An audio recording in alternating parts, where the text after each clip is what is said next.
ചില പ്രാർത്ഥനകൾക്ക് മറുപടി ലഭിക്കാത്തത് ദൈവം മറന്നതുകൊണ്ടല്ല, നീ ചോദിച്ചതിലും മഹത്തായ ദൈവിക പദ്ധതി നിന്നിൽ മറഞ്ഞു കിടക്കുന്നത് കൊണ്ടാണ്.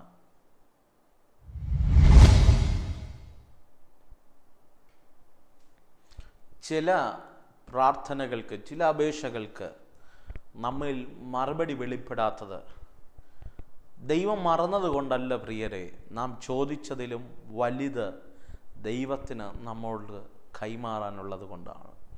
എല്ലാവർക്കും നല്ലൊരു പ്രഭാതം വന്നാൽ ഞാൻ ആശംസിക്കുകയാണ്. ജേണി വിത്ത് ഹോളി സ്പിരിറ്റ് എന്ന ദൈവിക സന്ദേശവുമായി നിങ്ങളുടെ അടുക്കൽ കടന്നു വരുവാൻ ദൈവത്തിനാൽ ഒരുക്കുന്ന വലിയ കൃപകൾക്കായി ഞാൻ എൻ്റെ ദൈവത്തെ സ്തുതിക്കുന്നു, സ്തോത്രം ചെയ്യും.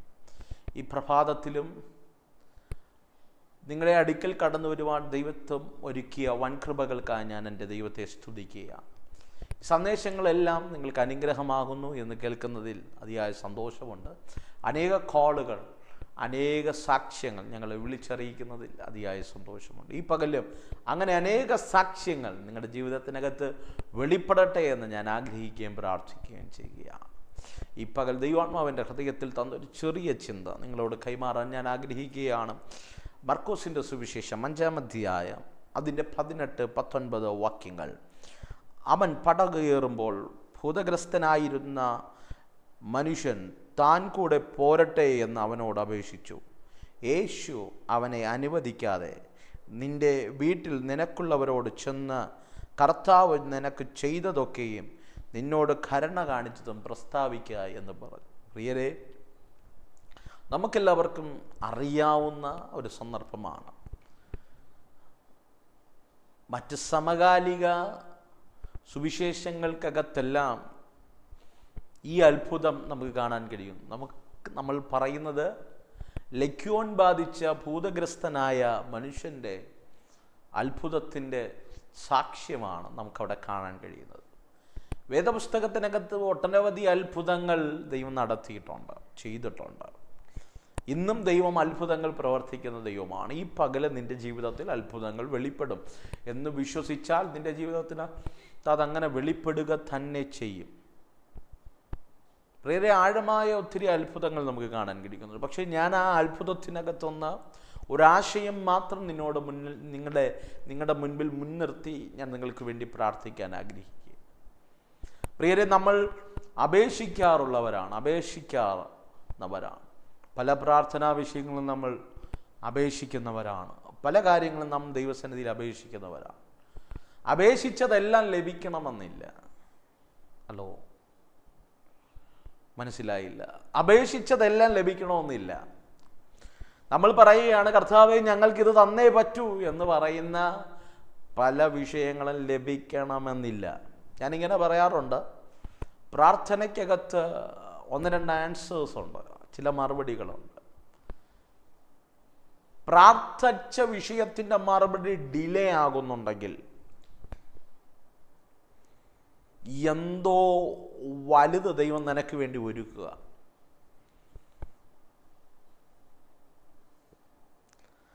നിന്നോട് വെയിറ്റ് ചെയ്യാൻ പറയുന്നുണ്ടെങ്കിൽ, സമയമായിട്ടില്ല എന്ന് പറയുന്നുണ്ടെങ്കിൽ, നീ ചോദിച്ചതല്ല വേറെ എന്തോ ദൈവം നിനക്ക് തരാൻ ഉദ്ദേശിക്കുന്നുണ്ട്. വേണ്ട എന്ന് ദൈവം പറയുന്നുണ്ടെങ്കിൽ, നോ എന്നൊരു ആൻസർ ദൈവം പറയുന്നുണ്ടെങ്കിൽ, അതല്ല ദൈവിക പദ്ധതി. ദൈവിക പദ്ധതി വേറെയാണ്. ഇങ്ങനെ പല ആശയങ്ങളും വേദപുസ്തകത്തിനകത്ത് കാണാൻ കഴിയും. പക്ഷേ നാം വായിച്ച ആ സന്ദർഭത്തിനകത്തുള്ള ആശയം എന്ന് പറയുന്നത് ശക്തമായി നമ്മൾ പഠിച്ചു കഴിഞ്ഞാൽ അവിടെ 3 തരത്തിലുള്ള അപേക്ഷകൾ നമുക്ക് കാണാൻ കഴിയുന്നുണ്ട്. ഒന്നാമത് അപേക്ഷിച്ചത്, അധ്യായം ഈ സന്ദേശം കേൾക്കുമ്പോൾ വേദപുസ്തകം തുറന്നു നോക്കാൻ കഴിയുമെങ്കിൽ ആ തുറന്ന് വായിച്ചു നോക്കണം. 5-ാം അധ്യായം ഇതിനകത്ത് 3 തരത്തിലുള്ള അപേക്ഷയുണ്ട്. കടൽ കടന്ന് കടലിനെ ശാന്തമാക്കി, കാറ്റിനെ അടക്കി കർത്താവ് വരുമ്പോൾ ലഗ്യോൻ ബാധിച്ച കല്ലറയ്ക്കകത്ത് പാർത്ത് ഒരായുസ് മുഴുവനും കല്ലറയ്ക്കകത്ത് കെട്ടിയ ചങ്ങല മുഴുവനും ഉരുമിപ്പൊട്ടിച്ച് ഭാവി നഷ്ടപ്പെട്ട് ജീവിതം നഷ്ടപ്പെട്ട ഒരു ഭൂതഗ്രസ്തനായ മനുഷ്യൻ. ആർക്കും വേണ്ട, ആരും തിരിഞ്ഞു നോക്കില്ല, എല്ലാവർക്കും പേടിയാണ്, ഭയമാണ്, അവനെ കാണുന്നതേ ഭയമാണ്. ഏതോ നല്ല വീട്ടിൽ പാർത്തവനാണ്, നല്ല വീടുണ്ടായിരുന്നവൻ, അപ്പനെ അമ്മ ഉണ്ടായിരുന്നവരെല്ലാം ഉണ്ടായിരുന്നവൻ, ആയുസിൻ്റെ മുൻപിൽ എല്ലാം ഉണ്ടായിരുന്നവൻ, പക്ഷെ ഒന്നുമില്ലാത്തവനായി മാറി. എല്ലാം ഒറ്റയടിക്ക് നഷ്ടപ്പെട്ടു. ജീവിതത്തിനകത്ത് ആ സത്യം നാം മറന്നു പോകരുത് കേട്ടോ. എല്ലാം ഉണ്ടായാലും ഒന്നുമില്ലാതാകാൻ ചില സെക്കൻഡുകൾ മതി, ചില മിനിറ്റുകൾ മതി. അതുകൊണ്ട് ഉള്ളതോർത്ത് നിഗളിക്കാതെ ദൈവസന്നിധി താണിരിക്കണം, ദൈവിക മുൻപാകെ സമർപ്പിക്കണം. ആരും തിരിഞ്ഞു നോക്കാനില്ലാത്ത, അപ്പനും അമ്മയ്ക്കും പോലും വേണ്ടാത്ത, അങ്ങനെ പറയാം, ഒരു മകൻ എന്ന് പറഞ്ഞാൽ അസുഖം വന്നാൽ, ആരോഗ്യം നഷ്ടപ്പെട്ടാൽ, സൗന്ദര്യം നഷ്ടപ്പെട്ടാൽ മനുഷ്യനെയൊന്നും ആർക്കും വേണ്ട കേട്ടോ. ആരും തിരിഞ്ഞു നോക്കില്ല. ആ സത്യം നിങ്ങൾ മനസ്സിലാകാതെ പോകരുത്. അങ്ങനെ സ്വബോധം നഷ്ടപ്പെട്ട ഒരു മനുഷ്യൻ കല്ലറയിലാണ് പാർക്കുന്നത്. പലരും കെട്ടാൻ നോക്കി, ചങ്ങലയിട്ട് ബന്ധിക്കാൻ നോക്കി, പക്ഷെ ചങ്ങലയെല്ലാം അവൻ ഉരുമി പൊട്ടിച്ചു കളയും. ലക്യോൻ ബാധിച്ചവനാണ്, ലക്യോന് ശക്തിയാണ് അവൻ്റെ ശരീരത്തിനകത്തുള്ളത്. പക്ഷെ വചനം പറയുന്നു, ആ മനുഷ്യൻ, ലക്യോൻ ബാധിച്ച ഭൂതഗ്രസ്തനായ മനുഷ്യൻ യേശുവിനെ കണ്ടപ്പോൾ യേശുവിൻ്റെ അടുക്കൽ ഒരു അപേക്ഷയായി വന്നത്. എന്ന് പറഞ്ഞാൽ ഭൂതം യേശുവിൻ്റെ അടുക്കൽ ഒരു അപേക്ഷയായി പോവുക. യേശുവിനോട് പറയുക, കർത്താവേ, നീ എന്നെ പാതാളത്തിലേക്കൊന്നും അയക്കരുത്, കഴിയുമെങ്കിൽ ഞാൻ പൊയ്ക്കോളാം. നീ എന്നെ ശാസിക്കൊന്നും വേണ്ട, നീ പറഞ്ഞാൽ മതി, ഞാൻ പൊയ്ക്കോളാം. കഴിയുമെങ്കിൽ ഈ പന്നികളുടെ മേൽ കയറാൻ എനിക്കൊരു അനുവാദം തരണം എന്ന് ഭൂതം കർത്താവിനോട് അപേക്ഷിച്ചു. ഒന്നാമത്തെ അപേക്ഷ ഭൂതം യേശുവിനോട് അപേക്ഷിക്കുന്ന അപേക്ഷയാണ്. കഴിയുമെങ്കിൽ നീ എനിക്കൊന്ന് അനുവാദം തരണം, ആ പന്നികളുടെ മേൽ ഞാൻ അങ്ങ് പൊയ്ക്കൊള്ളാം. പക്ഷേ ശ്രദ്ധിക്കണമേ പ്രിയരെ, വചനം പറയുന്നു ഭൂതത്തിൻ്റെ അപേക്ഷ ദൈവം കേട്ടു. ഭൂതം പറഞ്ഞു, ഞാൻ പന്നികളുടെ മേൽ പൊയ്ക്കോട്ടെ, നീ എന്നെ പാതാളത്തിലൊന്നും വിടരുതെന്ന് അപേക്ഷിക്കുകയാണ്. ദൈവം പറഞ്ഞു, യെസ്, നിന്റെ അപേക്ഷ ഞാൻ ശരിവച്ചിരിക്കുക. നീ ഭൂതം പന്നിയുടെ മേൽ കയറി, പന്നികൾ കടലിൽ പോയി ചത്തുപൊങ്ങി എന്നാണ് വചനം പറയുന്നത്. എന്ന് പറഞ്ഞാൽ ഒന്നാമത് ഭൂതം പറഞ്ഞ ലക്യോൻ ബാധിച്ച ഭൂതഗ്രസ്തൻ ആയ മനുഷ്യന്റെ മേൽ വ്യാപരിച്ചിരുന്ന ഭൂതം പറഞ്ഞ ഭൂതത്തിൻ്റെ അപേക്ഷ ദൈവം ശരിവച്ചു. അടുത്ത് രണ്ട്, ആ ദേശത്ത് പാർക്കുന്ന ഗന്നസരേത്തുകാർ, ആ കടൽ കടന്നാണ് കർത്താവ് വരുന്നത്. ആ തടാകമൊക്കെ കടന്ന് ഈ കടലിലേക്ക് എത്തുമ്പോൾ ആ ദേശത്ത് പാർക്കുന്ന ജനത്തെ പറയുന്നൊരു പേരുണ്ട്, ഗദരദേശം. ആ ഗദരദേശത്തുള്ള ദേശനിവാസികൾ എല്ലാവരും വന്നിട്ട് പറയുകയാണ്, ഭൂതം ബാധിച്ച വ്യക്തിയുടെ ശരീരത്തിനകത്തുനിന്ന് ലക്യോൻ പോയപ്പോൾ, ഭൂതഗ്രസ്തൻ സൗഖ്യമായപ്പോൾ അവർ ഭയന്നിട്ട് പറയുകയാണ്, ഞങ്ങളുടെ അതിര് വിട്ട് നീ പോകണമെന്ന് ഞങ്ങൾ അപേക്ഷിക്കുകയാണ്. അർത്ഥം, ഗദരദേശത്തുള്ള ജനം ഒരുമിച്ച് പറയുകയാണ്, ഒരേ ഒരു അപേക്ഷ, ഒരു ദേശത്തിൻ്റെ മുഴുവനുമുള്ള അപേക്ഷ, നീ ഞങ്ങളുടെ അതിര് വിട്ട് പോകണം. പ്രിയരെ, ആ ദേശത്തിലുള്ള ദേശനിവാസികൾ ഒരുമിച്ചൊരു പ്രാർത്ഥന, ഒരപേക്ഷ, ഈ ദേശം വിട്ട് നീ പോകണം. വചനം പറയുന്നു, കർത്താവ് ഗദരദേശത്തിലെ വ്യക്തികളുടെ, ആ ദേശക്കാരുടെ അപേക്ഷയ്ക്കും ദൈവം ഓക്കെ പറഞ്ഞു, ഉത്തരം കൊടുത്തു. ദൈവം അവരുടെ വാക്കനുസരിച്ച് ഗദരദേശത്തുനിന്ന് പടക് കയറി പോകുകയാണ്. ആ പടക് കയറുകയാണ്. ഒന്നാമത്തെ അപേക്ഷ ഭൂതത്തിൻ്റെത്, രണ്ടാമത്തത് ഗദരദേശക്കാരുടെ അപേക്ഷ. ഈ രണ്ടപേക്ഷയും ദൈവം അംഗീകരിച്ചു. പക്ഷേ മൂന്നാമതൊരു അപേക്ഷ, രോഗം മാറിയ, ഭൂതം മാറിയ, ലക്യോൻ മാറി സൗഖ്യമാകിയ ഭൂതഗ്രസ്തനായ മനുഷ്യൻ പടക് കയറി അരിമനാഥനും ശിഷ്യന്മാരും കൂടെ പടക് കയറി അക്കരയ്ക്ക് പോകാൻ പടക് കയറിയിരിക്കുമ്പോൾ അവൻ ഓടിച്ചെന്നിട്ട് പറയുകയാണ്, നാഥാ, നീയാണ് എന്നെ സൗഖ്യമാക്കിയത്.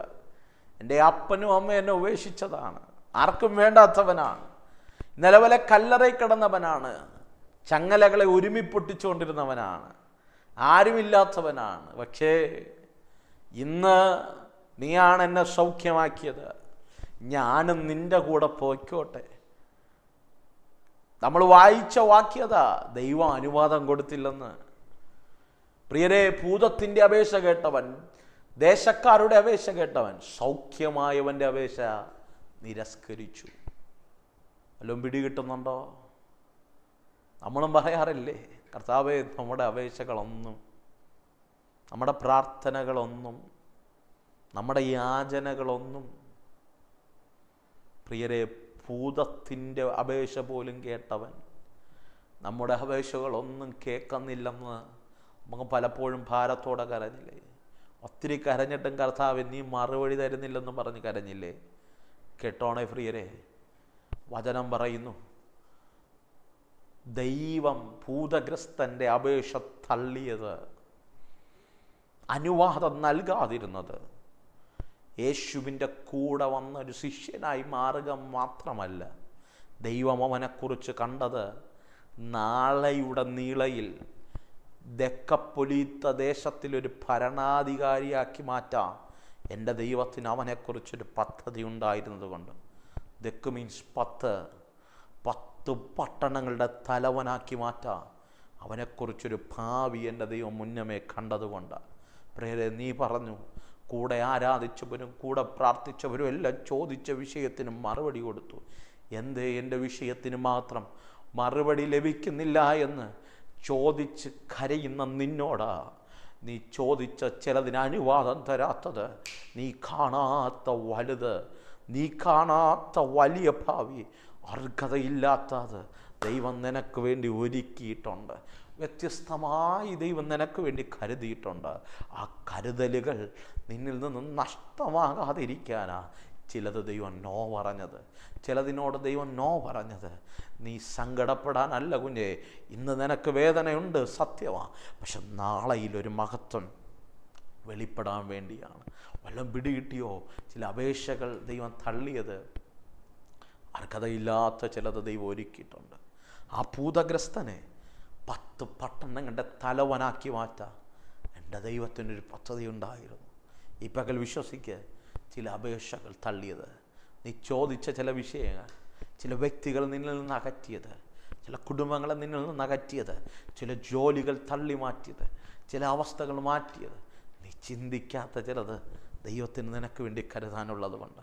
ഈ നിമിഷം എന്നോടുകൂടെ ചേർന്നൊന്ന് പ്രാർത്ഥിക്കാമോ? സ്വർഗീയ നല്ല കർത്താവേ, ഈ നിമിഷം ഞാൻ ഈ ജനത്തിനു വേണ്ടി പ്രാർത്ഥിക്കുന്നു. ഈ നിമിഷം ഞങ്ങൾ വിശ്വസിക്കുന്ന അപ്പം ഈ പകൽ ചില അപേക്ഷകളെ ഞങ്ങളിൽ നിന്ന് തള്ളി മാറ്റിയത്, ഞങ്ങൾ കാണാത്തത്, ഞങ്ങൾ കേൾക്കാത്ത ചിലത് ദൈവം ഞങ്ങൾക്ക് വേണ്ടി ഒരുക്കിയിട്ടാണ്. ഈ ജനത്തെ ഞാൻ അങ്ങനെ ബ്ലസ് ചെയ്യും. അവരുടെ ജീവിതത്തിൽ അർഹതയില്ലാത്തത് വെളിപ്പെടും. ദി നെയിം ഓഫ് ജീസസ് അതങ്ങനെ സംഭവിക്കട്ടെ. സ്വർഗം അങ്ങനെ ചെയ്യും, യേശുവിൻ നാമത്തിൽ. ആമേൻ.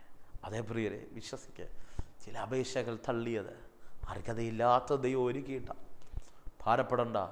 ഈ പകൽ അങ്ങനെ വിശ്വസിക്കുക. ഈ പകൽ നിങ്ങൾക്ക് ഈ സന്ദേശം അനുഗ്രഹമായെങ്കിൽ മറ്റു വ്യക്തികൾക്ക് ഈ സന്ദേശം അയച്ചു കൊടുക്കുക, അവരും അനുഗ്രഹമാകട്ടെ.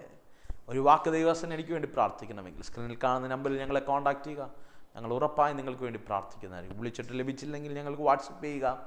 God bless you. എല്ലാ പ്രഭാതത്തിലും ഇതുപോലെയുള്ള സന്ദേശം നിങ്ങൾക്ക് ലഭിക്കണമെങ്കിൽ ഞങ്ങളുടെ ചാനൽ സബ്സ്ക്രൈബ് ചെയ്യുക. Let us start our journey with Holy Spirit. God bless you. Amen.